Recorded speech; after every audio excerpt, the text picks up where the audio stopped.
नमस्कार साथियों।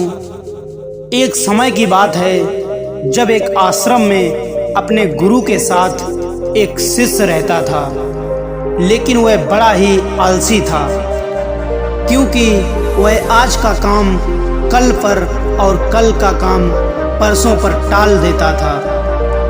एक दिन उसके गुरु ने सोचा कि क्या किया जाए, इसे कैसे समझाया जाए। तो उनके दिमाग में एक रणनीति आई और उन्होंने उसे पाठ पढ़ाने का तरीका खोज निकाला। उन्होंने अपने शिष्य से कहा कि ये काला पत्थर मैं तुम्हें देकर जा रहा हूँ, इसकी मदद से तुम जिस भी लोहे की चीज को घिसोगे वह सोने की बन जाएगी। लेकिन तुम्हारे पास कल सूर्यास्त तक का समय है। और यह कहकर गुरुजी वहां से चल पड़े। अब वह आलसी शिष्य सोचता रहा कि मैं इस पत्थर से यह करूंगा वह करूंगा, अभी तो मेरे पास काफी समय है और मैं खूब सारा सोना बना लूंगा। आलसी आदमी ने सोते सोते बहुत ख्वाब बुन लिए, लेकिन उनको पूरा करने की जहमत नहीं उठा रहा था, मतलब प्रयास नहीं कर रहा था। वह सिर्फ सोच रहा था और सोचते सोचते उसका एक दिन बीत चुका था।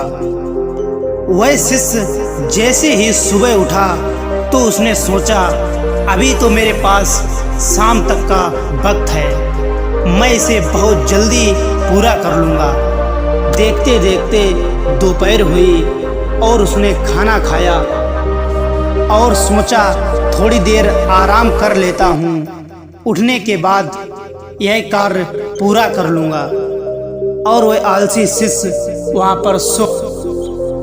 अब जैसे ही उसकी नींद खुली तो उसने देखा कि सूर्यास्त होने जा रहा है, अब उसे जाना ही होगा। और वह उस काले पत्थर को लेकर बाजार में जा ही रहा था। इतने में गुरुजी उसको रास्ते में ही मिल गए।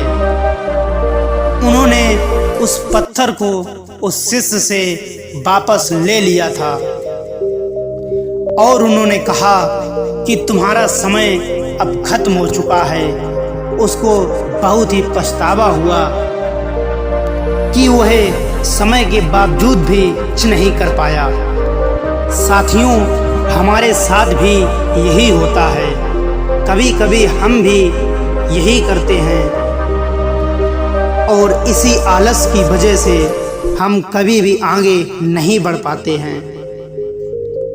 हम हमेशा आलस कर जाते हैं कि आज का काम कल और आगे से आगे उसे टालते जाते हैं।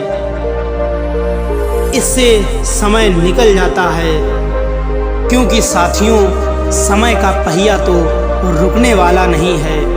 अगर हमने समय के साथ हमारे कामों को पूरा नहीं किया तो हमारा वैसा ही हाल होगा जैसा कि इस शिष्य का हुआ है। इसीलिए साथियों, तुम्हारे जीवन में जो भी कार्य हो उसको तुरंत पूरा करने का प्रयास करें। उसको कभी भी आगे आने वाले समय पर मत टालना, क्योंकि बाद में कुछ नहीं होता है, समय यूं ही निकलता चला जाता है। साथियों, आशा करता हूं कि इस वीडियो से तुम्हें कुछ सीखने को मिला होगा। यदि इस कहानी को सुनने से तुम्हारे जीवन में कुछ परिवर्तन हुआ हो तो इसे लाइक करें। मिलते हैं ऐसे ही किसी नेक्स्ट वीडियो के साथ, तब तक के लिए धन्यवाद।